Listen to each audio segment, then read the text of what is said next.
do have people who submit pieces to American journals. Do you have any people paid by the CIA who are working for television networks? This, I think, gets into the kind of getting into the details, Mr. Chairman, that I'd like to get into in executive session. Do you have any people being paid by the CIA who are contributing to the national news services, AP and UPI?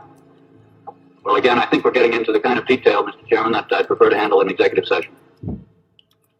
Literally everything you see on any mainstream media source, be it news, Netflix, billboards, magazines, YouTube videos, advertisements, or cable TV shows, are controlled and deliberately released to provoke certain reactions from you and everyone else. Virtually everything your mind is consuming. Through this, they are able to control the global conversation. Whatever the media cartel is talking about, we assume everyone else is talking about it.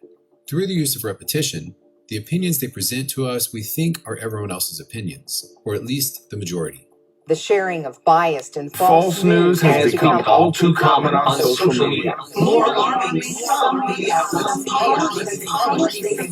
simply aren't true without checking facts first. Unfortunately, some members of the media use their platforms to push their own personal bias and agenda to control exactly what people think. And this is extremely dangerous to our democracy. This is extremely dangerous to our democracy. This is extremely dangerous to our democracy. This is extremely dangerous to our democracy. This is extremely dangerous to our democracy. This is extremely dangerous to our democracy. This is extremely dangerous to our democracy. This is extremely dangerous to our democracy. This is extremely dangerous to our democracy. This is extremely dangerous to our democracy. This is extremely dangerous to our democracy. This is extremely dangerous to our democracy. The majority of these media platforms are there for nothing more than to parrot whatever message is demanded by the biggest contributor.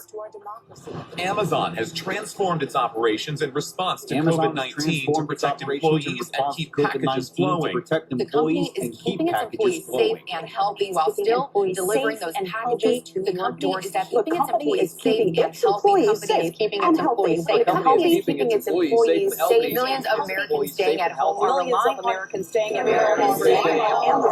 on Amazon. And that is how it works.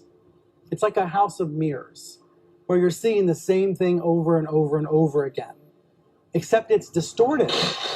This division of inaccurate information divides us against one another. The truth is, most of us aren't buying into it, but because the global conversation is constantly talking about the same subjects throughout different mediums, we think that is what other people's beliefs are.